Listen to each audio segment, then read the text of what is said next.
Welcome to the final session of the Canadian Vote Summit. My name is Sam Roosh, and I'm the Executive Director of Apathy is Boring.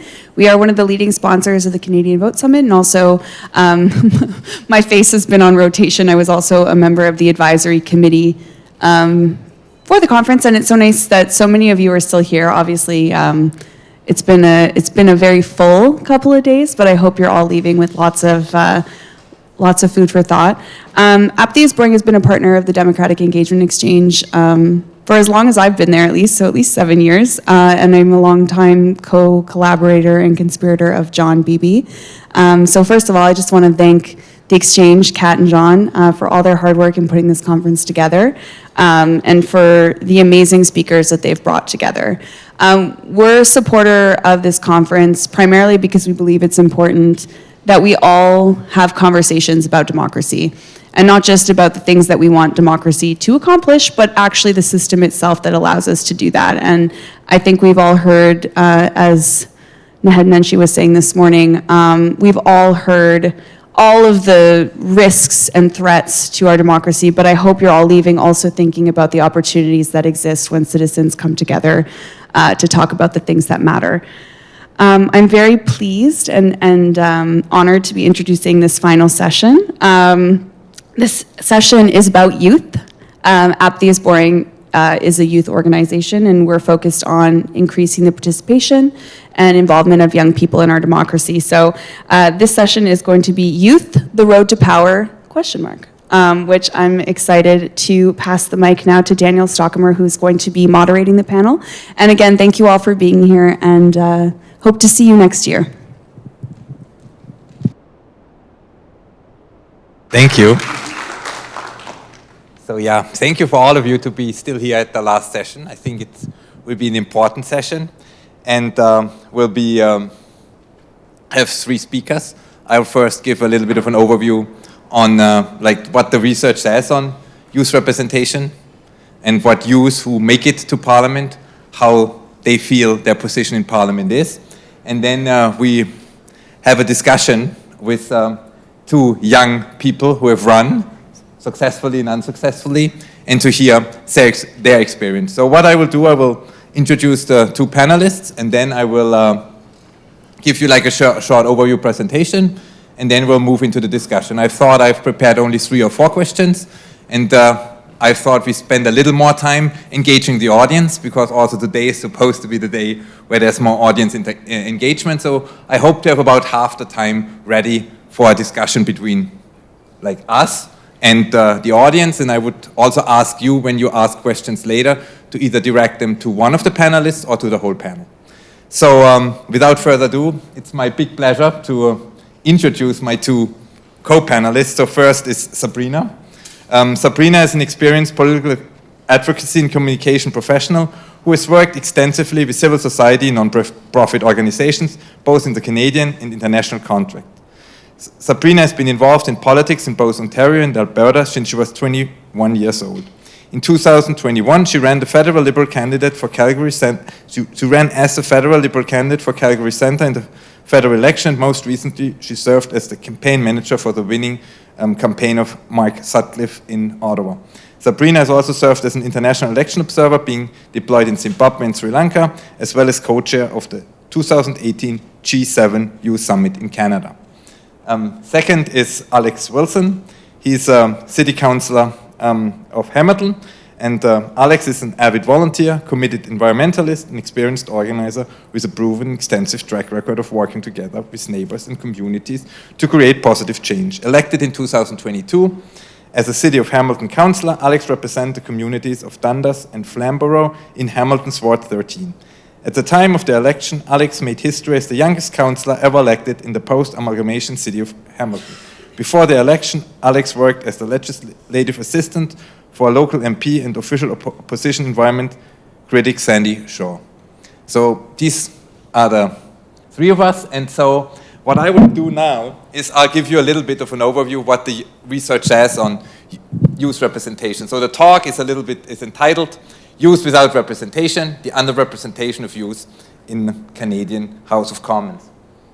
So first I want to start a little bit to discuss why it is important that young people make it to positions of power, or why young people get elected. I mean, the first point is we talk a lot in society about intergenerational justice, but that's a way to put intergenerational justice into practice. If we believe in young people, we also have to give them a voice.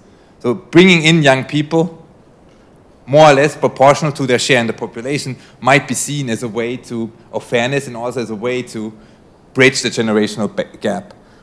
I put a quote up for right now. How politics is conducted is politics is conducted from older individuals for older individuals. I mean, older individuals are dominant in the vote, as voters. Older politicians are also dominant as representatives at all levels. And there's another argument we should think about. This is the young generation lived the longest with the laws we decide up to today, especially laws that have a long-reaching impact, let's say laws in the field of the environment, for example. It's the young generation who lives much longer with them than, let's say, the older generations.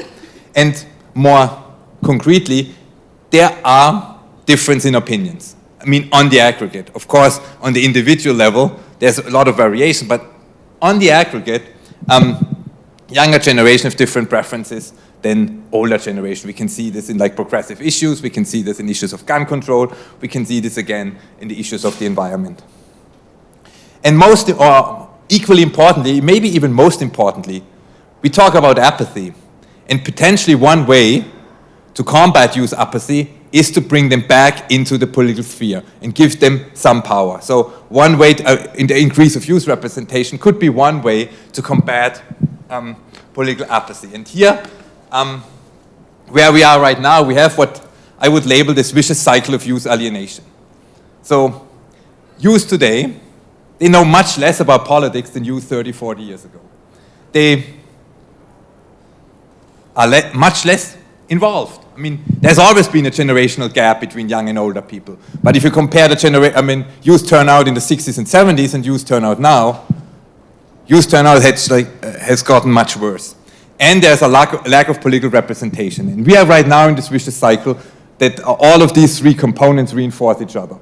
And potentially one way to break this or to alleviate this would be to maybe, or one way we could start is if we increase youth representation. There's also some budding research that shows that yes, young people have a higher tendency to be interested in politics and therefore also higher tendency to turn out. The interest is just budding, but that's where we are. So increasing youth representation, if we are serious about the idea that we need to bring young people back into the political sphere, I mean, the first or one way to do is give them a voice. Give them a voice in our democracy, in our representative democracy. Give them a voice so they can help set the agenda, but also legislate on issues that are important to them.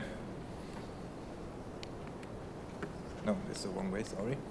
And so, just some definitional matters, because when we talk about youth representation, I want all of us to be on the same page. So when we talk about youth representation, the literature sometimes differs. I mean, the literature is always clear the lower age limit is 18 years old. It's the age where in most countries in the world, including Canada, young people have the right to vote. And then the upper limit, depending on the research, between 35 and 45 years old. I use here in my presentation, two upper limits, 35 and 40. And I want to caution you, these limits are very conservative because I measure youth representation at the beginning of each term. That means at the end, 4 or 5 years later, everybody is 4 or 5 years older. So the numbers I show you are for the start of the term. At the end, the percentage of young people, let's say, age 35 or under, age 40 or under is even lower. So this is also to give you some context. So here, what I put is, here's the parliament. This graph here shows the parliamentary representation of young MPs in Canadian House of Commons. And what we see is, roughly, the black line is the MPs aged 35 or under, and we see it hovers around 10%. We also see, if you look at over time, we rather see a decline. To give you an idea of the voting age population, so that means the population 18 to 35, we have close to 30% of the population is within this age tranche. So we see, the cohort 18 to 35 faces an underrepresentation of roughly 1 to 3 compared to their representation in society. And for 40 and under, it's a little less pronounced, but it's still much more than 1 to 2. And here, it's what, to give you an idea, this shows the proportion of young people, or of 3 different age cohorts, like young, 40 and under, middle age, 41 to 60, and over 60, compared to the population. We see there's a strong overrepresentation of the 41 to 60, but we also see a strong underrepresentation. It's the black line on the bottom of the group 40 and under. And again, the underrepresentation, 0.5, means they make half of the share in the population. And right now, the age cohort 61 and over has even more representation in the age cohort 40 and under. That's also something to keep in mind. And here, and now let's think about why. And the main problem is candidacies. Young people are not enough represented among candidates. Here that's the mean age for the last 5 elections of, so the average age of all candidates. We see it was quite high, 2021. We see the percent age 30 or under, 35 or under, and 40 and under. And then what we call, or what I call the age representation index. This compares the share of candidates with the share of the voting age population. And what we see is this table, if we were to put the table of MPs, it basically reflects this. So the problem is young people don't run or are not allowed to run. And if they do run, what the research shows, there's hardly any difference.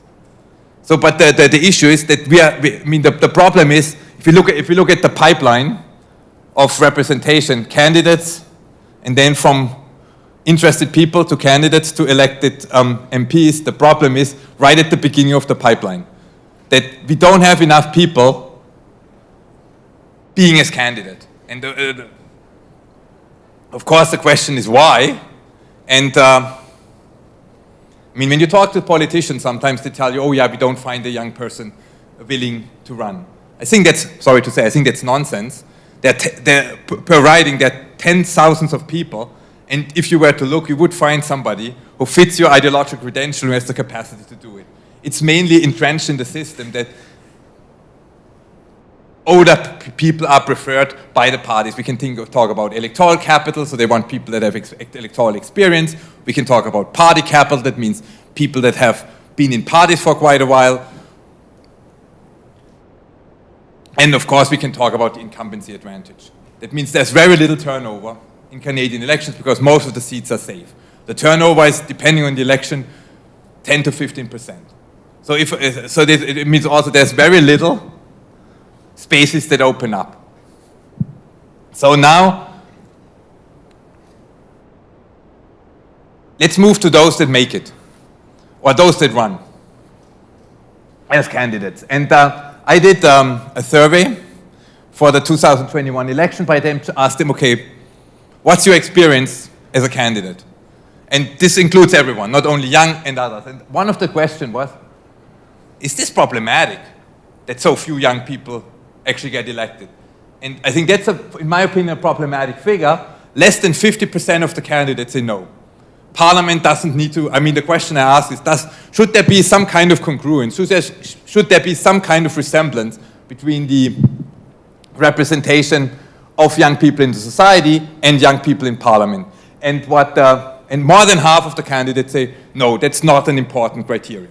Just assume, to be controversial, if somebody were to say, no, gender equality is not an important criteria. But I think that shows where the youth issue are really only coming to the fore.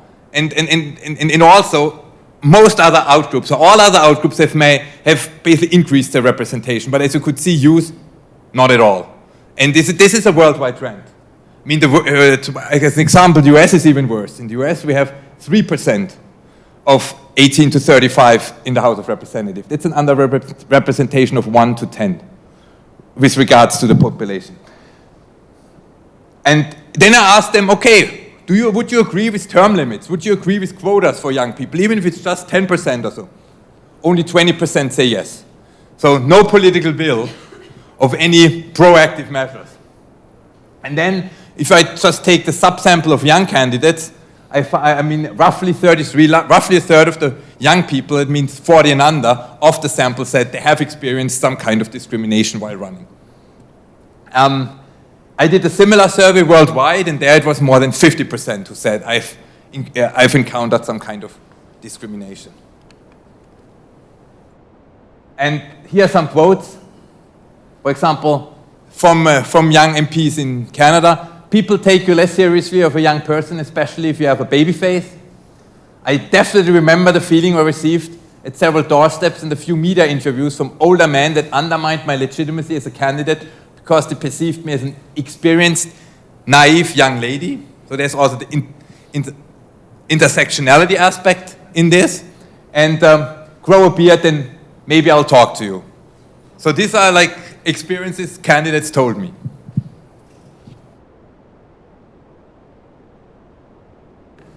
And so why do young candidates not get elected? To sum up, there are some personal factors, lack of political experience, which is still seen as one of the main criteria when it comes to nominations. The incumbency advantage, I've talked about it. And then nomination-specific factors. Young people don't get enough nominations. That's the main problem. The gap we find at the parliament is a reflection of the gap we find at the nomination states. But on the positive side, we can kind of state that those who run don't necessarily, especially in non-incumbency districts, don't necessarily do more poorly than, let's say, older candidates. So that's, for the parties, it's not necessarily detrimental to run a young candidate. I mean, that's a message I think we need to carry forward, that they don't necessarily lose. And among voters, there's a lot of research that show that the average voter actually prefers a younger candidate. There's still the incumbency advantage, but if you ask, like, who would you prefer? Younger candidates are often, because they're more dynamic, I mean, it's also a middle-aged one, but you think about the US, I mean, voters don't support candidates that are 70, 80, or even further. Anyways, this was to give you a little bit of an overview of the research I'm doing.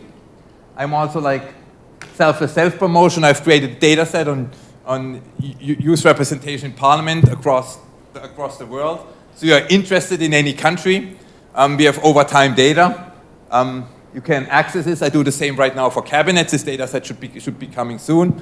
And I'm now looking very much forward to the discussion with my two colleagues. I just take this with me now. And so I gave you a little bit the academic side or the research side, and now I'm super happy to hear a little bit the practical side, so young people that run, and also how their experiences correspond to like the macro picture I gave you. So my first question for you is, how does what I put on the slides, what I just reported, relate to your own experience as a young candidate and as a young MP or as a young city councillor? Sabrina. Okay, that was super interesting, and I really enjoyed that presentation, Daniel. I'm really interested to talk to folks here. So I'm going to talk more about the narrative, I think, of young people and politics first, and I'm sure we'll get into kind of the tactical side and the tactical barriers. So the first thing I'm about to say is either going to be like a throwback for half the people in the room, and then half the people in the room, I assume, are not going to know who I'm talking about. But one of the things that stuck with me or that pushed me to run was about 15 years ago, I had the pleasure of being in a room with Brian Tobin, who's the former premier, and he was elected from the ages of 25 to 45. And he said something along the lines of, choose when you want to run, and make sure that you run and serve around the time when there are problems that you feel passionate about and that you want to solve. And that your whole career doesn't have to be in politics. And I think it really amplifies this idea that he served when he was 25 to 45, right? So he ran as a young person. Doesn't feel that way now because it feels like 1,000 years ago. But that's why I ran. And so I think that there's a lot to be said about people of all ages running, but running when you feel that the issues are important to you. And so I think it's valuable to have people who are in older demographics and who are elected, because there are a lot of issues that are important to those generations that young people might not understand. But it's also important to have young people elected because there's a lot of things that we're passionate about. And I think there's kind of three things that I would, that I just wanted to start this section off with, and what I would say is either both barriers and challenges to running as a young person. And I would classify them in this way. I would classify them as cynicism, activism, and hopefulness. So the cynicism piece, I think, that potentially prevents young people from running is wondering whether or not politics is actually an avenue for change. And I think more and more that becomes relevant or becomes more prevalent in the mindset of young people as they watch kind of the political theater, as political theater becomes more accessible, more social media based, and more theatrical, then it does become a venue for change. And the more you watch Question Period, the more you see, press conferences, the less effective you actually feel government might be. And so if you're choosing to run, you're like, well, is politics really the avenue for me? And then the second piece I would say is the activism piece. So I think young people often are viewed as activists. And I think that that's a disconnect, because I don't think that all young people run to be activists. I didn't run because I was an activist. I didn't have an activist mindset, and I didn't run because I wanted to radically change climate change or radically affect something. I ran because I thought Alberta wasn't a very good, I ran in Alberta for the Liberals, as Daniel mentioned. I ran because I don't think Alberta does a really good job of being part of the national conversation, and often we remove ourselves from those spaces. I don't think that's an activist mindset or an activist position. And so I think that young people are often pigeonholed into being the kinds of people that are running because they're activist. And then again, is politics the right place for activism? Often no, because it doesn't jive with the mindset of getting things done in a orderly public servant, policy-wise fashion. Activism and politics are often at odds with each other. So there's kind of another narrative barrier to young people running. And then the last piece I would say, which has really increased since the pandemic and really increased in the last 15 years, is this idea of hopefulness. So a lot of young people now are much less hopeful about the future, much less optimistic about the future, and have much less optimism about what that looks like. And so if you don't have a hopefulness for the future and you aren't optimistic about it, then why would you get into politics to change it, right? Because politics is the place where hope goes to die sometimes. And so speaking as someone who works in politics every day, my hope is minimal. But I think that that's another reason, right? So if you do want to propel people into being hopeful, and you do want to propel people into being interested about the future and willing to change and willing to blue sky and 30,000 feet and think about what an exciting, innovative future looks like, well, politics is probably not the place you're going to go. Tech is probably the place you're going to go, right? Social impact is probably where you're going to go. And so when you think about those three things that have kind of changed the mindsets of young people, it's no wonder we see fewer young people running, because there's just not the ethos. When Brian Tobin ran as a 25-year-old, 1980, politics was a noble, interesting, well-rounded profession. That's not what it is today. And so I think it's really interesting to see how that narrative has shifted and where that nobility and interestingness of professions lie. It's not really in that service anymore. And so I think those have prevented young people from running just from that qualitative narrative perspective. So yeah, that's my opening, and I'll pass it over to Alex to continue. Are we good? Oh yeah, we're good. I think that's a really interesting, I love that transition. The nobility's gone. Yeah, it's a clown show, right? We all know that. Whether it's your local city council, whether it's watching Question Period at the House of Commons, Queen's Park is where I've written questions that have been asked in Queen's Park. Oh, it's a clown, it's theater. And you've said that, and I think we know it. And so one of the pieces you said, I think your question was, oh, how does this resonate? And I think, yeah, I agree, but there's two kind of pieces I want to add. And I think one of them is money. It costs money to win an election, to run effectively an election. I'm going to talk about bigger elections for a second. So city of Hamilton, we're one of the top 10 largest cities in the country. I represent a ward that has between 36,000 and 40,000 people in it, to put that in kind of perspective. So it's about, half to a third of a size of a federal or a provincial riding.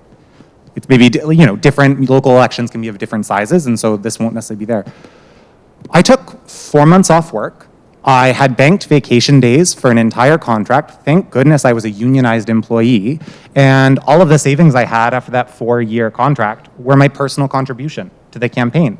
Family contributions made up another $5,000. So there we go. A third of our campaign came from myself or my friends and family, just directly. Okay, how many youth in this room can self-source from between themselves, their parents, their uncles, their cousins, $10,000? Yeah, no, didn't think so. So that's a barrier, and that's a huge barrier, let alone the fact that you're not making an income. You're knocking on doors. I knocked on doors for 10 hours a day for 5 months of the year. That you're not making an income doing that. And so I think that's just something I really want to put out there, is that it's not just an age-related barrier, there's a class barrier to entering politics. And as we're seeing this expansion of crises and who's left out of our systems, increasingly young people are fitting within that class analysis. And that class analysis is changing to encompass and include more young people. So that's one of the things. I think you talked about nobility or some of that. I go a different angle. I think our systems are losing legitimacy. And part of me says, good, thank goodness. Long past due. I came of age in the time of Idle No More. That's when I was a teenager. That was the first kind of mass movement this country saw in a really long time. And so it's been this revitalization of people taking up space, people talking about the problems that are there. I remember I was the first school in Ontario that we had the curriculum about residential schools. So what I learned was that the Government of Canada, in my history class, I was shown photos of the history textbooks my grandparents had, and said, oh, we lied. Wow, that changes your perspective on the country when you learn history class and the history class is, oh yeah, we lied.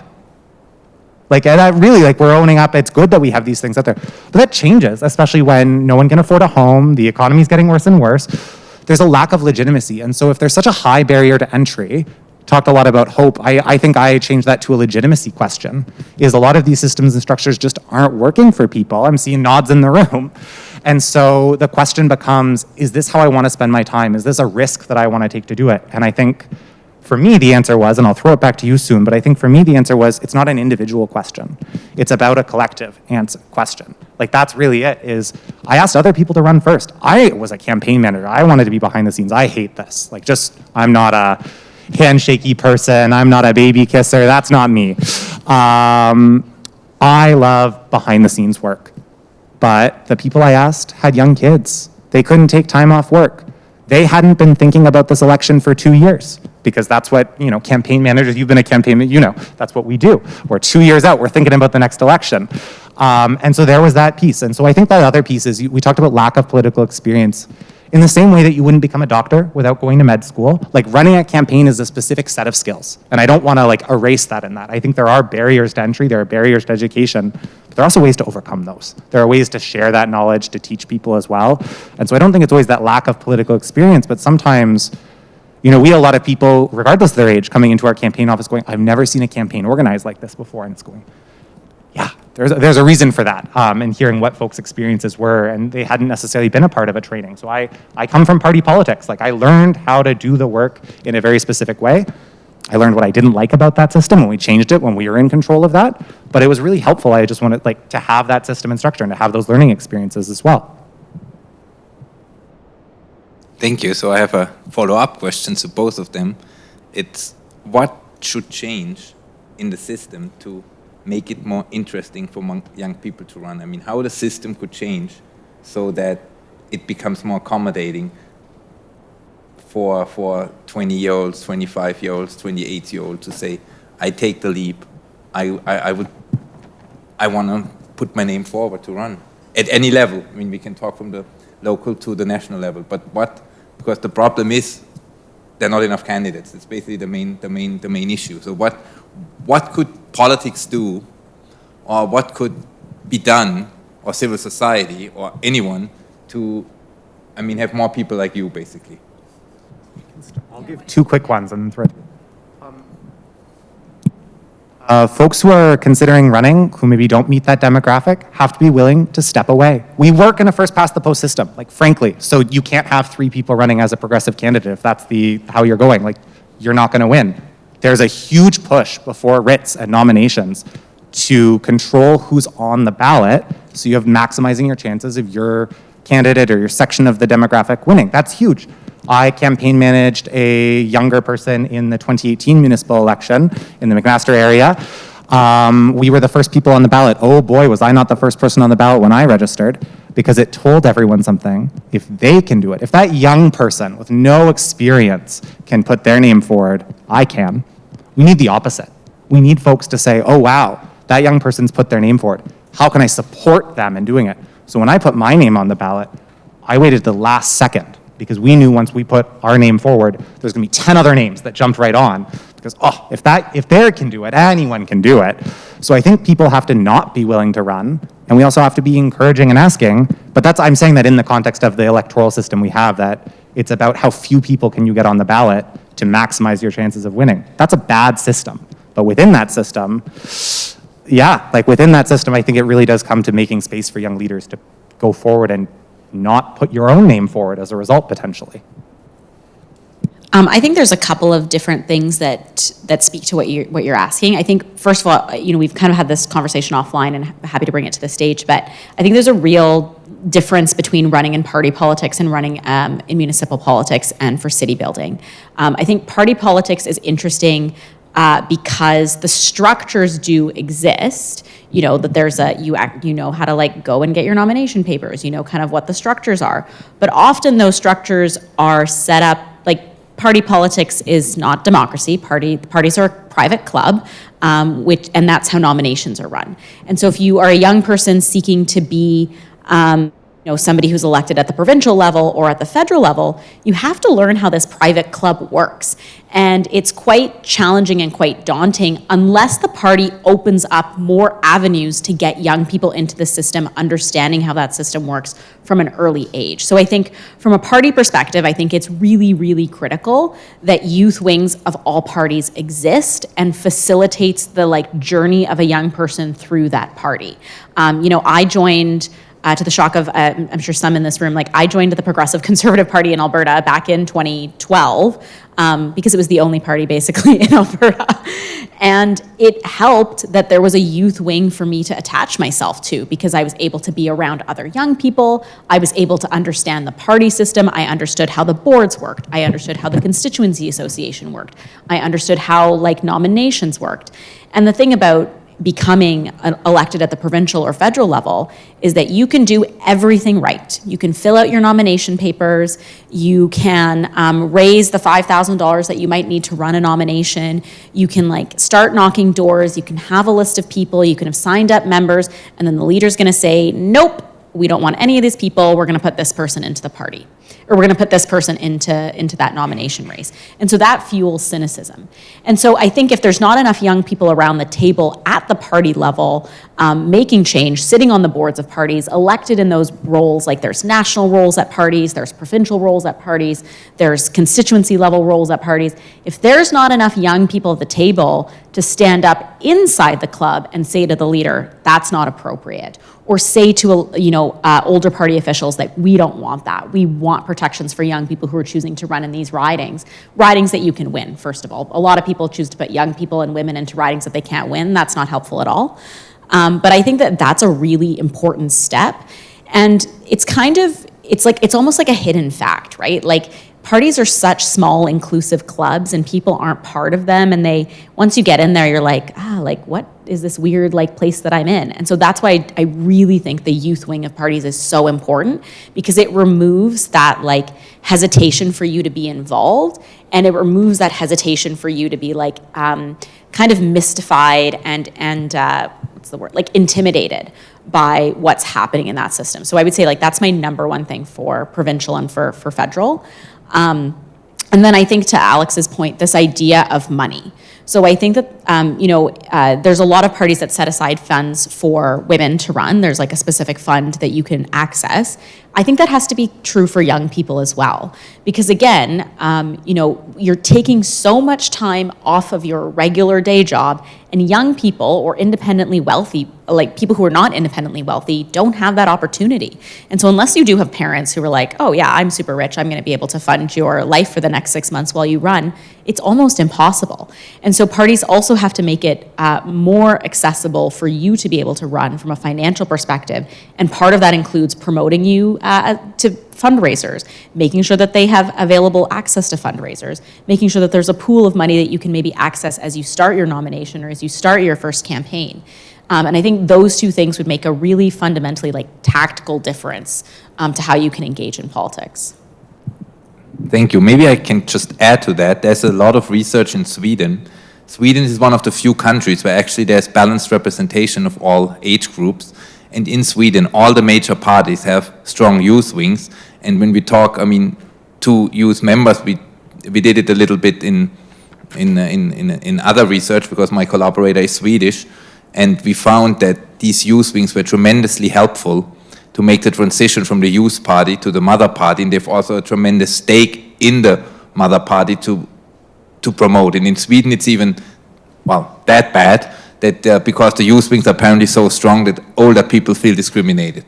So, but the Swedish example is one example with a party or several parties with strong youth wings. They can really, there's also different electoral system and other things, so it's not 100% comparable, but this can be an example where age-balanced representation can be achieved. So just to add, and I'm coming soon to my last question before I open it up, before I have a question for the audience. There are a lot of young people, a lot of engaged young people, so who would ever consider running? Who is 35 or younger? So just raise your hands. That's a couple. It also shows not everybody wants to run, but for you now, the question: what personal advice, in addition to what you've just provided as a more general comment, what personal advice would you give? I think my personal advice is just do it. I guess the Nike slogan. I always thought. And this is maybe a bit of imposter syndrome, which I think both young people and certainly young women have. As I need a better resume. I need more things that I've accomplished. I need to have sat on this board. First of all, your resume is not on the voter card. The only thing that's on the voter card is the issues that you care about and the issues you're going to fix. And I don't know if you've ever door knocked, but I can tell you the things that they don't care about. It's the boards you've sat on. It's the passion. I go back to that first point that I said. It's the passion for solving the issues at the time that you want to run. And I think the thing about politics is once you've been bitten by the bug of politics, you may always be interested in politics. But sometimes you're more interested and sometimes you're less interested. And I think that's especially true of partisanship. Sometimes you're more attracted to your party and sometimes you're like, oh man, that party right now does not align with my views. And I think you're seeing that in today's set of both federal and provincial politics, the way that people are interacting. But I think that if you feel a passion for solving the issues that you're seeing, then you should run. And it's okay to lose, I think, is my other piece of advice. It's honestly okay to lose. No one defines you by a loss, on your first run or your second run. I think you just have to be able to take that risk and be willing to talk to Canadians or your community members about why you want to run. And it's okay to lose, but just run if you actually think that there's problems you want to solve. So, yeah. Thank you. Alex? Yeah, it's hard to give advice because I really don't, in addition to being a young candidate, was a queer candidate, I don't drive, and we were in the largest geographic region with a rural area. We, non-binary, we had so many barriers that came up on the door. You're talking about ageism on the doors. Oh, knocking in a very rural area as a visibly queer person. Oh, there are lots of things that come up in that. And, we were out knocking, and there was places that racialized volunteers were chased off areas, and that's huge. Those are huge concerns. And so I think the only piece of advice I can really offer that I think is really the thing that stuck with me the most is something I learned when I first started getting involved in electoralism, which is you're not picking the hero. you're picking the person you're looking to fight against. You're picking the person that you're looking to advocate to. Who's going to listen to your concerns? They're not going to be your best friend. They're not here to make your life easier. They're still the person that you're organizing to, against, however you want to frame that. And so that's the challenge. And I think when you also look at getting involved in these systems that way, seeing them not as neutral, but in fact as inherently oppositional to maybe it's your politics, maybe it's your demographics participating, that changes the conversation when it's not framed as one of, oh, we all have a right to do it. We do all have a right to do it, but that right is not equal for all of us. And I think just plainly acknowledging the limitations of the system, plainly acknowledging the direction of the system, the lack of neutrality in the system. Like, municipalities were corporations before they were local governments. We started as company towns that evolved into having a little bit more of a say. We were police boards before we were municipalities. Like, those are true, just that's how we happened in Hamilton in Canada. So we have such a colonial system, and I think being aware of what that actually means in terms of your engagement. So that's piece one, is it's not necessarily a friendly space, but that's still okay. That still means you can engage, but I think that helps engage realistically and that helps engage safely. The second thing I want to say is you can't do it alone, and you shouldn't try. I was so lucky to be brought into politics from a tradition of young socialists at MAC and in the area, lots of queer, trans young folks who created this tradition of organizing. It's really easy to out-organize your riding association. I can guarantee at your next AGM, there's fewer than 50 people voting if it's not an election year. Do you have 50 friends? Wow, you're the next riding association. Like, that's possible to do. And so if you're not doing these things alone, you're not necessarily thinking about it as a career choice for you, but I think really thinking about your community, thinking about the people you're doing this work with, then you're going to be able to handle these things together. It's only one person's name on the ballot, but a campaign team, especially a winning campaign team, is not one person. In a provincial campaign, we easily have 600 volunteers through the door. In our local campaign, we had over 250 individual people going through that. We had a staff team of 3 paid people. Like, it takes a lot of work, and so get started, whatever that entry point is, whether it's joining a riding association, whether it's putting your name forward on a ballot, whether it's knocking for someone else, bring a friend with you and take friends out with you too. Because it's that network that you build of camaraderie, but also collective action that I think helps navigate what are not easy things to do. And I was just going to say one last thing is, like, one of the things that I think has changed with millennial voters is that millennial voters have become issue voters. So like, there's a lot of data, even like David Coletto sat on the advisory committee, has a lot of data at Abacus that shows that people are now issues-based voters as opposed to like leader-centric or like, like narrative voters. And one of the things that I hear all the time in my friend groups when when you're talking about getting people involved is like, I don't really care about politics. So instead of talking about politics in this like general space, ask a question. Hey, do you care about your property taxes? Oh, interesting. Do you care about the lights that are out in your community? In my community, like half the lights have been out for 6 months, so it's very dangerous to walk in my community. Oh, people become interested in that. Oh, do you care about the lack of family doctors, that it's taken you 18 months to get a family doctor? Oh, interested. People become interested in that.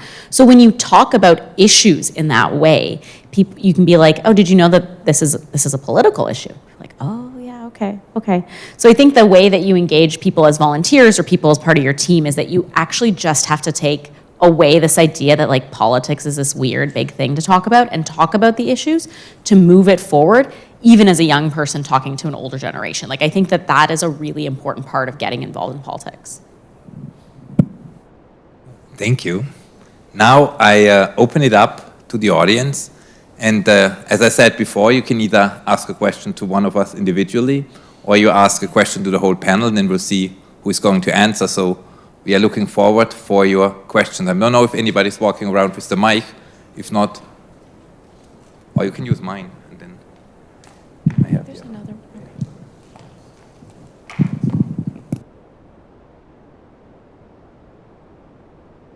My name is Rachel. I'm an undergraduate student at the University of Ottawa. Thank you very much for your presentation today, all of you. This was very insightful. I've learned a lot. So we often hear discourse about like the youth voice in politics, and Dr. Stockemer, you kind of mentioned a little bit at the beginning of your presentation, this idea of the youth voice being heard. And I'm just kind of wondering what that means to each of you and how it could be kind of meaningful in a Canadian, like a modern Canadian context. Sure. Yeah. Still thinking, but I think this story is going to lead somewhere, and it'll be a short one. Whenever I do a class talk, especially to a grade 6 class, it's my favorite part of this job, because they've just learned the 3 levels of government, the voting age, and kind of what each level of government does. And I do quiz them, and I go, okay, what does the federal government do? What does the provincial government do? Da, da, da. What's the age limit to vote? Then I ask, is that fair? Is that right? Should it be? And it's just so interesting to hear 12-year-olds talk about whether or not they think they should be able to vote today, in 4 years, at the age of 16. And so increasingly, I would say that the youth voice is one that I think is seeing a world on fire, that is seeing systems collapsing, and is thinking about how to engage. And I have never not had the majority of a class say, now that opportunity, now that the possibility that it doesn't have to be 18, because we always teach people and we onboard people into politics as, this is the way it is, and it'll keep being this way. And I love just asking, well, should it be that way? Right at the beginning of people's education process. Should that be the case? And I think, to me, the big strength in a youth voice is consistently asking that question, should it be that way? We don't always do it. We don't have to do it. It's not our obligation. We're not monolithic on this panel. But I think that is a common trend, is this willingness to engage with, are the systems that we're inheriting the right systems to continue with? Sabrina? When I was younger, I used to work for this organization. I'm going to make a really good pitch for them. It's called the Young Diplomats of Canada. And the entire role of YDC was to get young people involved in foreign policy discussions kind of on behalf of young Canadians. And one of the things that me and my executive kind of at the time when we were in that in those roles is we kind of resented the idea that young people were only there to provide ideas on behalf of youth. And that one of the things that we actually pushed for in the 2018 under Canada's G7 presidency is that young people were there to provide ideas to you on behalf of all Canadians. They just happen to also be young. And I think that is something that, that's my perspective on how I would like to frame youth and young people in the conversation. That yes, you are representing a certain demographic, and of course your ideas are representative of probably a lot of other people in those demographics, but the solutions you're presenting are not just going to affect the lives of young people, they're effective solutions for everybody. And so, as part of this, as part of the 2018 Youth G7, we managed to negotiate a meeting between the youth delegates and the G7 Sherpas of all of the G7 countries. And as part of that, we actually got certain language into the G7 environmental communique. And I think that was a really great example of how the ideas that young people have are not just for young people, they're for everybody. And so even though the issues of climate change and the solutions for climate change mostly are going to affect us because we're going to live through the fires and the floods, but there's solutions that can start today that are going to affect the lives of anyone, whether you're 2 years old or whether you're 85 years old. And I think that for me, that's the most important barrier to overcome when we have this youth voice, is that it's not just an activist voice, it's not just a voice of young people, it's actually just solutions that we have, and we might just have more innovative solutions because unlike Joe Biden, we haven't spent 85 years in politics. And so I think that that's kind of the important thing that I would say is important of how young people define themselves and engage, is that you have a right to be at that table, not just because you are young, but because you have an idea that could be useful. Very good. I think we'll move to the next question. Okay, I think I'm next. Go ahead, Valia. Okay, Valer Gaspar, PhD candidate at University of Ottawa. So I want to take a bit of a step back when we talk about participation and discuss maybe two kinds. And then I have two questions. So if there's formal participation like you were talking about, where it's like becoming a candidate, maybe voting, being in a political party, donating, etc., and then informal participation where it might be protesting, boycotting, social media activism, etc. Is the problem with participation in politics that youth are participating less in general, or are they only participating less in formal institutions? And the second question I have is, how do you get youth back into formal institutions if they're only participating informally or doing more informal versions of participation? Thanks. So I think I'll take this because this is from the academic perspective. I've done some work, and there is some debate, but there's a small group of very engaged people who are actually doing both conventional and unconventional forms of participation. For example, there's a new paper that shows that people that are activists also are more likely, or young people that are activists are also more likely to be in parties than with young people that do nothing. So the problem is we have a small minority of people, of young people, that are very, very much engaged. But the large majority is unengaged. And I mean, how to bring them back? That's kind of what we're trying to discuss here, and it was the last question I asked to the panelists. But it's a vicious cycle. I mean, that's how I start a lot of my work with. It's a vicious cycle, and if we are not willing, as a society and also as a political class, to break this will continue. Because right now, I mean, a party has from a rational perspective, or if you think about it in terms of power, old people vote much more. Old people are much more present in the political parties, and they are not necessarily willing to give up power, and they have no incentive to nominate a lot of young people because they know youth vote is 30-40% lower than the vote of the 60 or the 50, 60 and plus. So they have not really a strong incentive and so this is this vicious cycle we are in. And we have seen this vicious cycle starting in the 60s and 70s. I mean, from that onwards, all forms, youth representation has rather declined than increased, youth participation has strongly decreased, and youth political interest, and we're talking about the average person, has decreased. And I would say if we don't recognize this and we are not willing as a political class, as a country, as parties, to do some radical changes, this will continue. So if we were to have the same debate in 20 years, we would probably have even lower numbers of youth representation, of youth participation, and of youth political interest. So I think that's why I call it a vicious cycle, and I think that's the situation where we're in. And there is, as you said, well, there are a small group of engaged people, but that's a small minority. Maybe you have something to add. Super quickly, I'd say, yeah, we've had not just a death of, but an attack on institutions and organizations. Nora Loretto wrote Take Back the Fight somewhat recently, and it catalogs the feminist movement in Canada, and it's been organizations have been dismantled, largely because of political interference from the party system. If your funding is put in jeopardy, if you can't have nonprofit status, if all of these things impact you, then those are the people who are doing that informal work, engaging people, and they're losing that organizational structure. There's a gap also in all of our organizations. I think you can talk to a lot of young people who volunteer. It's young people and boomers. Gen X is absent from riding association, anything I do, like there's just a missing middle. And there's reasons for that. There's socioeconomic reasons, there's historical reasons, there's contextual reasons, but it means there's also been a failure to pass on knowledge about what it takes to build an organization.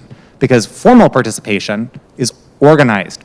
Largely, it's not that you can't organize informally, it's not that social justice movements don't involve a lot of organizing, but, and I'd say the final bit I'd say is, it's a question of, this is the Leninist question, frankly, is how do you go about these things? Is what type of party structure do you need to do these types of work? There's a recent piece of work, Climate Leninism by Kai Heron, a UK academic, that explores this exact question from the not youth participation, but from the climate movement. Do we need a party that's dedicated to climate justice and puts out a strong position, an issue-based position on every climate issue, so there's a synergy behind that? Or do we need these more disparate, kind of spontaneous social movements that come forward? They, obviously, based on the title of the paper, argue the formal organization, but I think that's also it, is seeing how the tools and the tactics that we're using lead to outcomes, to your point, is a great way to get people involved if they can see a path to the future. So those are some of the things I think about when I participate. I think about organizations being dismantled and do parties work if there's a lot of cynicism, and I think maybe telling people they could if we did it differently. I have no data on this, and maybe this could be your next research question, but one of the things that I think I've seen, just anecdotally, is this, and we kind of talked about this earlier, I think more and more young people are formally moving towards municipal politics and municipal engagement.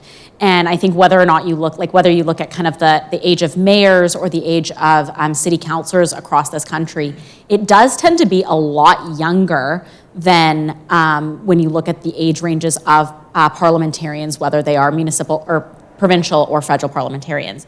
And I think a lot of that has to do with the connectedness you feel to the issue. So I think for young people to be involved in politics, or really even anyone, it has to be like the connectedness you feel to issues. And I think for young people right now, they feel like cities are not really great, and they really are active or interested around city building and making cities a great place to live, a great place to work. Cities are becoming places that are unfriendly to young people. Toronto and Vancouver are prime examples. If you can't afford to live there, why would you? And so if that city is becoming unfriendly to young people and young people are leaving in droves to Alberta, because Alberta was calling for a little while, we've stopped. But it's interesting to see how young people are becoming more and more active at the municipal level, either running for politics like Alex, or just being more involved in getting people elected and being civically engaged in in these nonprofit organizations, these civil society organizations. So I think that would be a really interesting study or something to investigate is where are young people best fit for politics and what kind of is engaging them to be involved. And I think for what I've seen is city building is a really important part of that. And it's also the barriers to being involved in municipal politics are quite different than these old archaic structures of parties where the leader, first of all, we'd still call them the leader, is the one making all these decisions. Whereas at a municipal level, it's you, it's your community, it's the people around you, and it's way easier to kind of take that first step forward and build that community around you and not have this institution to kind of break down before you learned how to, find your nomination papers. Thank you. So for all the master students or going to be master students, there was a really great master's paper because this has not been researched at all. If young people, there's actually no research at all on young people in municipal politics, but to see if young people go more into municipal politics and why. So, and whoever want to do it, I'm happy to welcome people that do this type of research. Anyways, next question. We have one up there.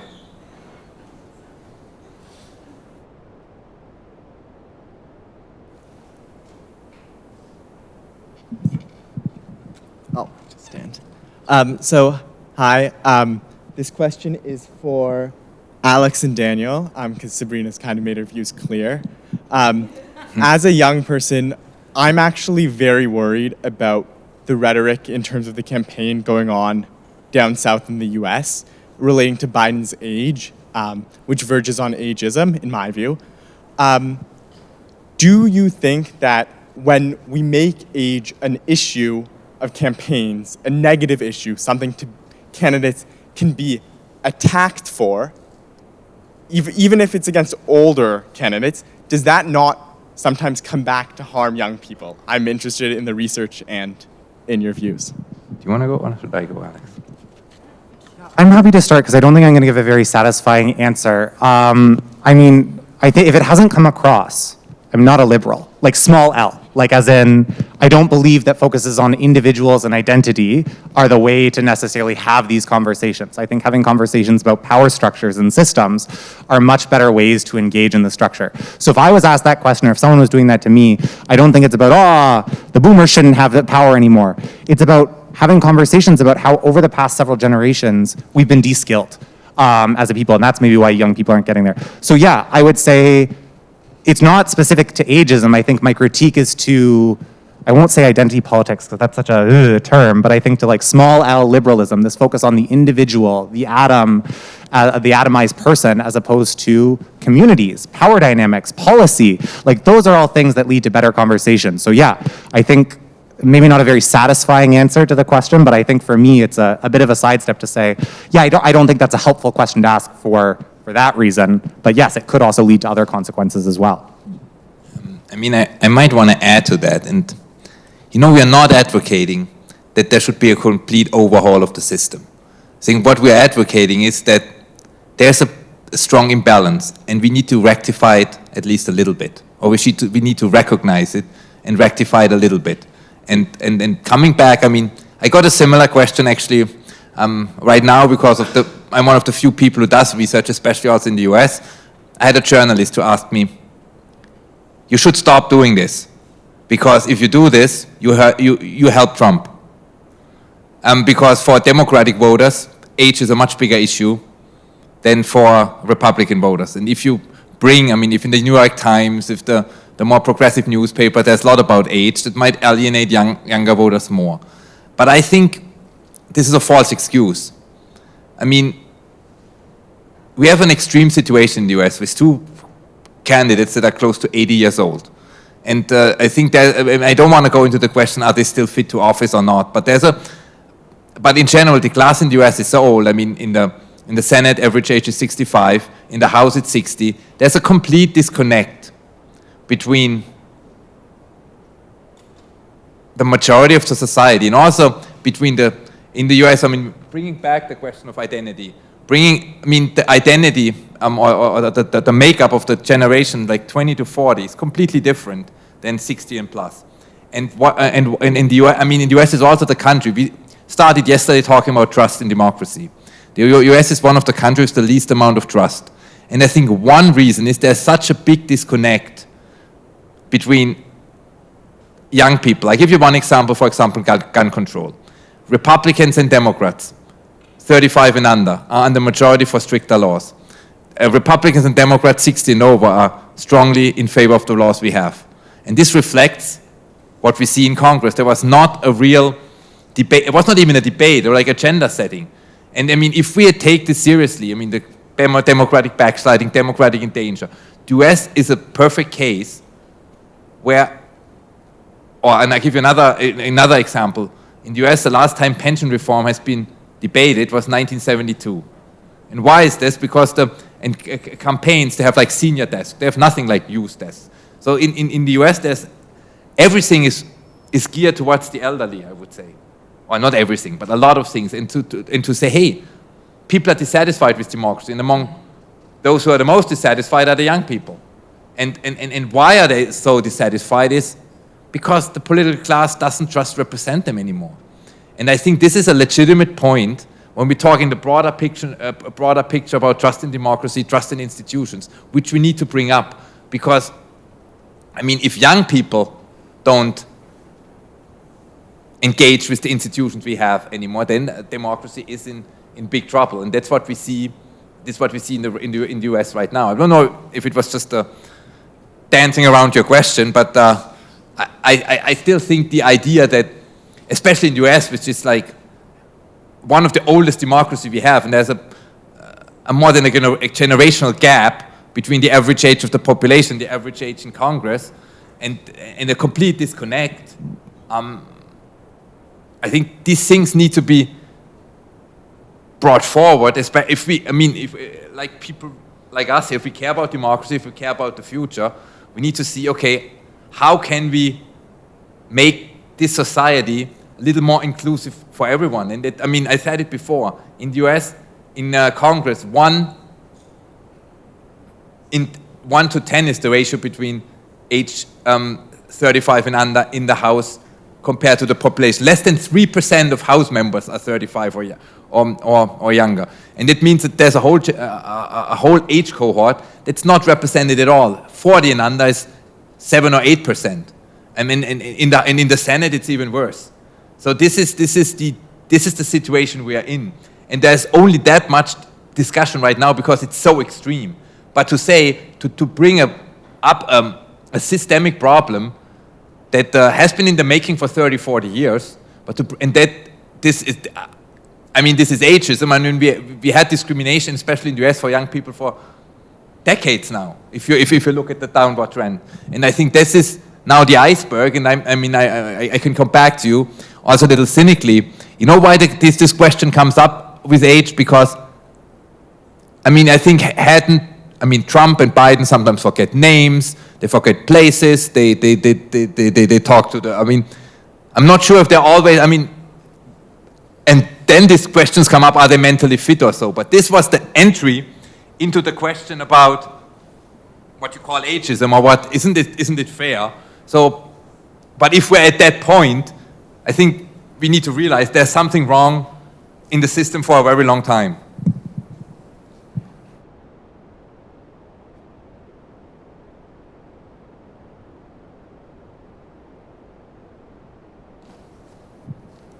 Thank you very much. Two questions, actually. So one follows from yours, Daniel. So I'm wondering, in the U.S., there's a huge problem of very high incumbency rates, which is contributing to the age problem. And that's, in every state, and that's a result of political gerrymandering and so on. So the question is, when you control for that in your cross-national research, do you see that incumbency is playing a big role in the age disparities that you find from country to country? Yes. And then the second question, different theme, but for everybody, but I'll frame it in terms of Daniel's circle of this sort of low youth engagement, low representation. The question is, when we have young people as candidates, does that stimulate more young people to become engaged? And not necessarily to vote for you, but just to say, hey, I'm interested now because I see. So I'd like to hear that kind of, both in terms of a campaign strategy, I guess, like, do you campaign, do you look for young people as voters more than old people? But do you see people, young people, more interested in municipal politics or in a provincial or federal election if there's young candidates there? And that's for everybody, because maybe start with Sabrina, because she wasn't talking the last time. Do you want to answer the incumbency question I'm first? going last. Okay. So it's for me, it was definitely a tactical strategy, and I've used that strategy a lot before. So just like brass tacks, like when I ran, I purposefully put my picture on campaign signs because I knew that just visually, other young people, and especially young women, would look at that sign and say, I'm going to vote for her because that's the first time I felt represented. And in contrast, I ran against somebody who's probably in their 60s. They were older. They're not a person of color. They were male. So I knew that just that, like, you're never going to be able to knock, all 100,000 doors necessarily, and you're personally maybe not going to get to every door. So what's the fastest way that you can show people like what you look like or how young you are? And like that was one of the reasons why I put my picture on signs. And it's a campaign strategy that I've said the reverse. When I've run other campaigns and I've said, yeah, I actually think we should not put your picture on signs because we want people to be voting on the issues to get you elected, not on age or identity. And unfortunately, that's the crass nature of politics. So I do think that there is something to be said. And in the time since my election, I've had lots of young people come up to me and say, you're the first person that I've really seen with a competitive chance who was young to actually win this riding or to be representative of the people or the views or the vision that I had. And so I think it was an effective strategy, and I do think it makes a difference for sure. Alex? Something you'll know, we're neighbors, is that there aren't young people in Ward 13, or there are like very few demographically. We're a community that is 3/4 of us are not currently working, meaning retired or children. That's just abnormal in the country. So it's a different community. So that wasn't really the question because I am one of maybe 10 or so folks in that kind of 25 to 30 range in Dundas.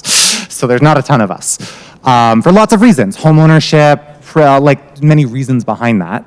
But to your question of does it have an impact, I have two things I think I want to just share, little anecdotes. I don't know that I have a big answer, but one is, I've been 12 before. I think everyone in this room, it looks like we've all been 12 before.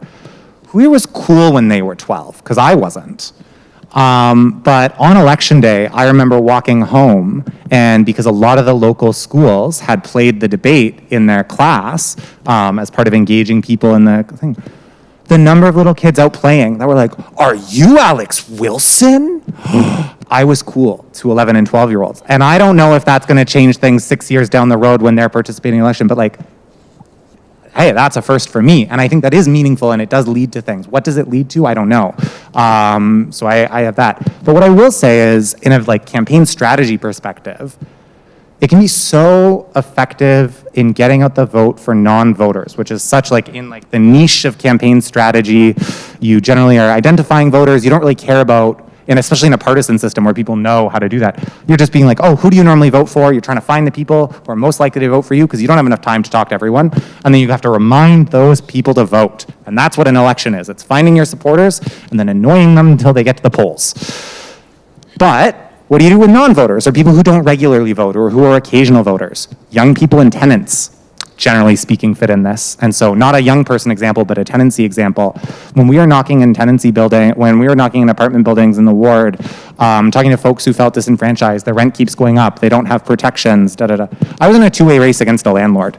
And I said something I don't normally say, and I did identity politics up to the person up there, and I said, listen, I get it. Doesn't really feel like whoever you pick makes the change. Like, if we are just electing landlords and homeowners to city council, tenants never get their voice heard. And I don't think a seat at the table is enough, but can I interest you in one opportunity? And I don't know that you're going to get this again. For the first time, you get to fire a landlord and hire a tenant. I'd go to the polls just for that. Will you go to the polls to do it? And we saw it worked. Like, there was more of a turnout in elections. And so, maybe that's cynical, maybe that's playing on outrage politics, maybe that's just being accurate about the system and telling people their opportunities. But I think when it comes to folks who don't normally get out to vote, there's a reason for that. And if your identity or if your youth is part of that reason, or you can link it to that reason, then yeah, it could be a tool in the get out the vote strategy, especially in those kind of occasional non-voters. I think from the scientific perspective, I would agree with that. I mean, first question on incumbency. Incumbents are normally older on average than non-incumbents in most countries. So there's an indirect age effect, but if we take, let's say, if we control for incumbency, the age effect disappears. So in the few districts where like two non-incumbents run, age is no longer an issue. And I think that should be very encouraging or should entice also parties, that when they put up young people, they don't necessarily lose elections. I mean, the idea that young people on the ballot will trigger a decrease in the vote share is not necessarily the case. And your second question, I'm going to be coming back to the cycle of alienation. I mean, the research is only starting, but we're seeing some impacts that, for example, if more young people, or on the individual level, we know that if a young person runs, more young people turn out. In general, not necessarily in support. We also know that this increases a little bit their satisfaction with democracy. I mean, there's like Camilla does some work right now on the effect of increased youth representation, or for example, if a young leader is in power cross-nationally, and we find that if they're young leaders, it's not a huge impact, but there is some impact that shows that, yeah, youth are generally more satisfied. And I mean, also look at the first Trudeau campaign. Triggered a strong interest of young people. Look at the first Obama campaign. So this was a relatively young candidate that geared their campaign also more towards young people. So I mean, there is a synergy. And if let's assume Biden would make the same campaign as Obama, I would still think there's a lot of, because there's also what we call in research symbolic representation. I mean, you need somebody to relate to. And as an 85-year-old, it's very hard for a 21-year-old to relate to his or her grandfather in age terms. So there is, and this more and more research shows. There's also research, even for the general public. I mean, for example, we did an experiment where we showed voters a committee of only older people, and then an age-balanced committee, and then we asked them, who do you think is more legitimate to make decisions? And we find there's a statistical significant or substantially relatively strong impact on, in general, but also if we ask them, for example, let's assume we make a decision that climate change, a committee with younger people doesn't implement a strong environmental law. Young people are more satisfied with this decision if young people are on the committee than when they are not. So there's this clear link that it matters for young people, but it also matters, I mean, we are at the point right now that in the abstract, even middle-aged and elderly people think, yeah, there could be more young people. So this is also something to see. There's not, and the last thing I want to say, in politics we have more and more like personal factors. For example, looks in politics is a big thing, and a lot of people base their vote as a shortcut, basically, on looks. And in general, younger people are rated better looking than older people. No, but that's serious research, guys. And so there might be positive effects in this regard. Because they're seen as more energetic, more dynamic. So even on a personal level, it's probably also why you put it's also from an but it can make a difference to put up your picture if you are young and engaging and good looking, let's say, than when you are older. So there are some associations. Guys, that's serious research. So, yeah, I think to answer your question, there are more and more signs that we can break this cycle, and it makes a difference. It makes a difference on all levels. And I think that's important. It's a really important take-home point. And maybe also for the young people here, take-home point. If you pass all the hurdles, if you are on the ballot, if you make it, you're not necessarily disadvantaged. But I think that what we've also heard here, it's really hard to make this step to become the candidate and then run a campaign. But if you successfully do it, and do it probably as good as someone else, your chances of winning are not necessarily lower. I was just going to add to what you said. One of the things that I think is true about any politician, but I think especially sometimes younger people, is the way that they engage is more authentic. And I think that people, especially today, are seeking authenticity in the people that they elect and in how they engage with people and in who they're electing and how they're relatable to people, right? I think it's interesting you see this Taylor Swift, Swifties all around the world. Well, the reason why people are Swifties is because they feel so connected to her. They're like, I know everything about her. I know her life. I feel like I could be friends with her. And I think when you think about, especially engaging on social media, and I think, Nah had talked about this in his conversation, he was authentic when he communicated with people on social media because it was actually him. And that, I think, makes a huge difference for both getting young people involved in politics and ensuring that young people can run. When I ran, I did a little Instagram video every day. I was like, hi, I'm here, I'm doing this, this is what I'm doing. And AOC, she did a get ready with me while I go to get ready to combat Republicans in the House. And that's authentic because it's believable that she was going to be on Instagram anyways. And I think when that doesn't happen, and I think that it doesn't always have to be young people. The way that Bernie Sanders interacts attracts a ton of young people around him because he's authentic in the way that he interacts and he's funny and he's engaging. But somebody like Lindsey Graham or Mitch McConnell could absolutely not do the same thing because it's not authentic. And so I think that one of the things that a lot of young people do have going for them, because they're not necessarily as jaded or broken down by society, is that you have this authenticity that you can capitalize on as a relationship building tool with voters, and that you can build a much closer relationship with voters. And I think to your point about incumbency, I think incumbency sometimes wears on you and you actually become further away from the voter. And I think that that's something that, for example, the Prime Minister is experiencing right now. So 2015 Justin Trudeau and 2024 Justin Trudeau are two very different people. And, to capture the magic of 2015 and that relationship building and that authenticity is hard when you have a record to run on. And you can't be the fun, engaging, charming person you were because you have 10 years of decisions that you have to defend and you have to run on. And so I think that there's something to be said about young people entering politics without having that kind of burden because they're really there just to make change and to push things forward. And they maybe don't have this long history of a business career or any career of the decisions that they've made that they have to defend. They're not here to defend the decisions they've made and bring those into politics. They're here to provide new solutions for politics that you haven't thought about because you haven't been engaging with young people. So I think that that's a really, an interesting conversation to consider. Thank you. I think we are at the last question. So let's do two more. Can we just two? Okay, my question's quick. Can I? Okay, or can we just do one round of question altogether so everybody can ask the question and then we answer quickly, 1 minute each. Please go ahead. My question is around the requirement for the Prime Minister to sign the papers before you run, or the leader of the party to do that. What kind of a barrier, if you could speak to what kind of a barrier that is, if they decide that they need to have someone very specific in, How much of that is a hindrance? And also, what is what are some ideas for reforming the system itself? Because it seems, though, that we have difficulty adapting our parliamentary system for the times.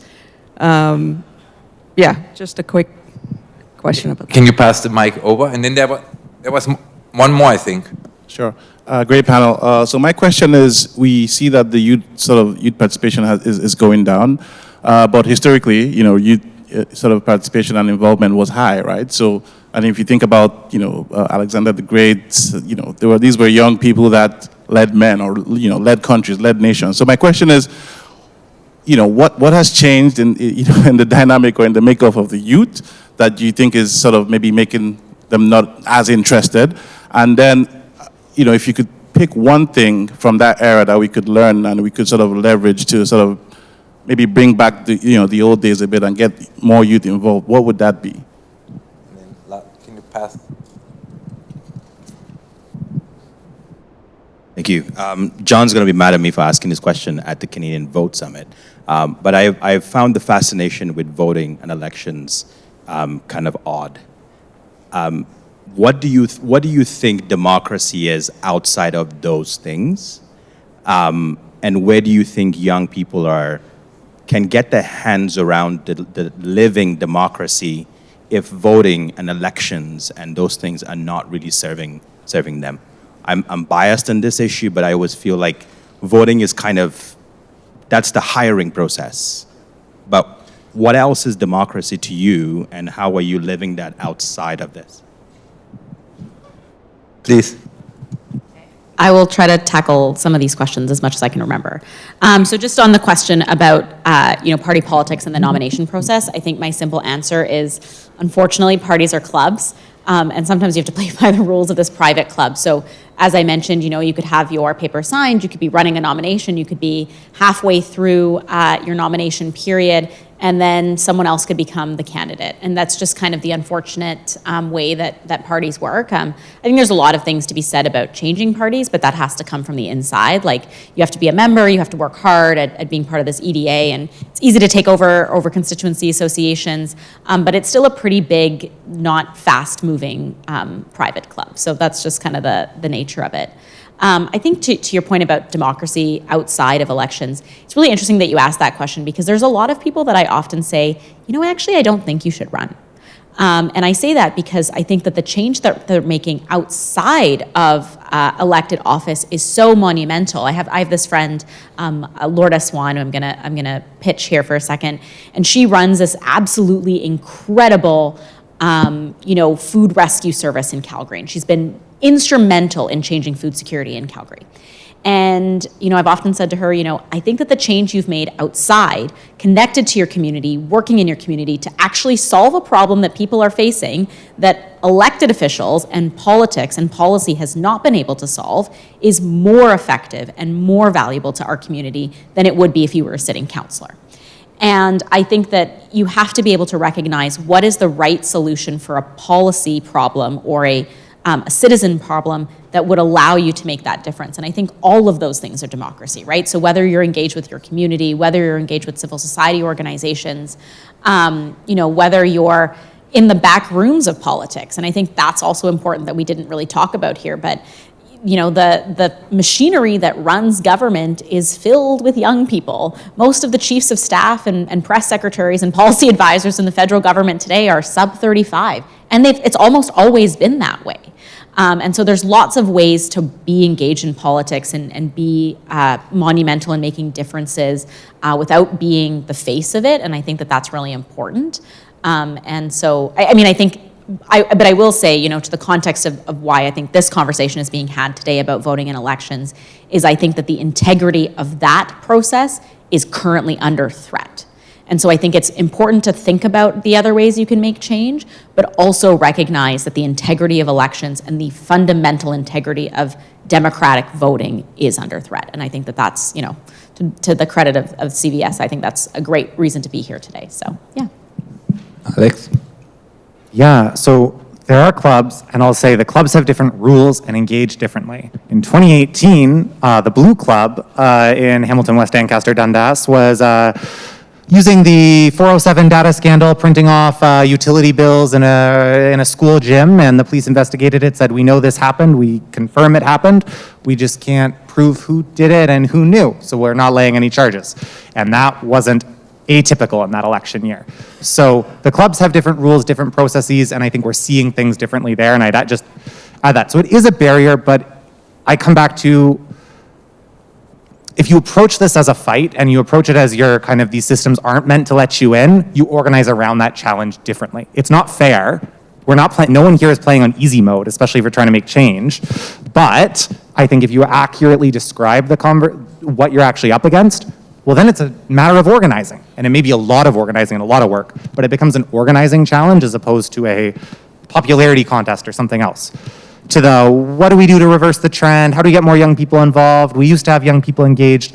I really think it's less about the fact that young people don't want to participate anymore, and it's the fact that we're at the end of 3, 4, 5 decades of just deliberately de-skilling democracy, period. Like, we have been ruining our democracy, or whatever you want to call this, for a really long time. We've been taking it for granted, deliberately undermining it, getting rid of the organizations that maybe aren't formalized that keep it afloat. And I come back to really just wanting to recommend Nora Loretto's coverage of the feminist movement in Canada, because it explores this just so powerfully in Take Back the Fight. It's said much better than I could ever say it. And then to the, what about the other stuff? So we had a fight, and I think lots of people in this room will be similar fights. I've heard folks from Ottawa, Toronto area, Hamilton, so you may be familiar with this. Urban boundaries, where do we put them? How do we sprawl out? That's been a big conversation that cities and provinces have been fighting about in Ontario. And we had a humongous grassroots movement in Hamilton to save our farmland and protect our urban boundary. Nearly 20,000 citizens outside of an election year got engaged in a campaign not about an election. That doesn't happen regularly whatsoever. And then the province said, who cares? We're doing it anyway. Our buddies own that land and we can give them a buck. So we fought back. But I think in that, I got to have this really powerful conversation with, to be honest, a lot of older, generally white folks, who are saying, how can they do this? It must be illegal. Let's get a court challenge. And I said, sorry, the provincial government's come in and they've said, that land over there is ours because it's for economic development. That's the most Canadian thing that could happen. Like, that is the law. That's how the law is written, is to allow that. We look at aggregate extraction, we look at water permits. Like, we are set up to sell land, to sell the natural environment. And so ways to engage outside of that. We've talked a lot about the climate crisis kind of in the background. Forgetting the group that did this. I think it's Oil Change International. I may be misattributing the research paper. It recently came out with a study that looked at North American carbon emissions. So thinking about Canada and US, I think, is their definition of North America here. And they said that the single most effective thing that has reduced carbon emissions has been Indigenous land defense, blocking pipelines. 25% of potential emissions in North America blocked by Indigenous land defense. That's not an electoralist conversation, but that's a conversation that no matter where we are in this country, in this nation, we're on land that has been stolen, that has been unceded, that has been taken in some various ways. You know, it's different depending on where you are. In Hamilton, you know, there's been some treaties, but not with the Haudenosaunee ever. And the treaties that do exist, not so great there. And so I think really, especially in a conversation about young voices here, I just really want to shout out the young Indigenous voices, not Canadians necessarily, but the young Indigenous voices who are exerting their sovereignty, who are putting forward their culture in such a way that is changing the conversation, who are making us have a different conversation. And the reason I connect that to youth is because the fastest growing group of young people in this country are Indigenous young people. Six Nations, right outside of what we call Hamilton, is one of the largest booming population centers for young people, and it's the fastest growing reserve in Canada. And so I don't think these questions are that hard to answer. Sometimes it can be showing up when your neighbor's engaging in that fight. Sometimes it looks like when we have pandemics and other things happening, engaging in your community efforts to care. But I see those extra bits as actually the most important bits personally. And it's electoralism's a tool, and it's not a neutral tool, is something I've kept saying, and I think it's actually a really violent tool a lot of the time. And so using that tool, it can do some things. It's never going to do some things. Like, there's some things that our systems will not do. Defend Indigenous land is not something that our systems are set up to do. And so that has to come outside of it. That's a really cool starting point for a whole other conversation, but I think to kind of start answering your question. So, and, now we are up, time is up, so I want to thank Sabrina. I want to thank Alex, and I want to all thank you for being here at the last session, and also a take-home point, young people are important for the future. That's why, John, it was a great idea to have this at the last session, and thank you.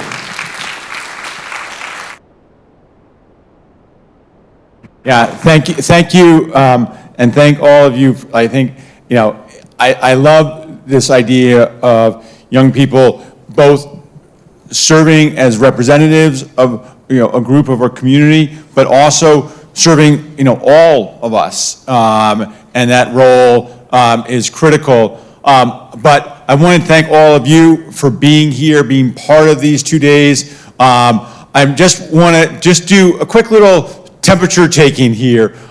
Curious, how many folks, so one of our major purposes bringing you all together was to make connections, to build, to meet people new that you're going to take away. So how many of you have made connections that you're going to take away from this over the last couple of days?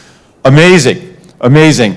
All right, I also want to take another temperature. I'm not sure how I am answering this at the moment, but are you feeling more hopeful or so let's start with sort of more hopeful, like 5 or like 1. 5 is hopeful. 1, yeah, 1s, 2, 3s, yes, 3s. Okay, awesome. Okay, and then a different question is, are you feeling sort of like energized? It's been a long 2 days, but are we feeling energized? 5 to 1s? Yeah. Okay. Amazing. I know I at least need a good night's sleep, but I want to thank everybody who has participated. You're all getting a survey follow-up. We want to hear from you. We need to hear from you because this isn't just about these 2 days. So both, we're going to be back. There's already been suggestions about moving locations, other things. But we want to hear what works, what doesn't. We shifted things up this year based on feedback we got from last year. Do we need to shift back or shift in different ways for next year? And then also, we want to hear from you outside of just the survey. We want to stay connected with you also. I want, Kat is not in the room here, Catherine is not in the room here, but, Catherine deserves a huge shout out. So if you see her, but see her, like, give her an applause, give her a shout out if you connect with her. But and the whole team that we had here to pull this off was extraordinary. There was so much going on to make something like this happen. But the next year, we are going to have a whole host of elections across the country. In 2025, at the latest, we will have a federal election. There is another election happening just to the south of us that probably we'll pay attention to, too, see what plays out there. Please, thank you, stay in touch, travel safe to wherever you're going to, and we will see you next year.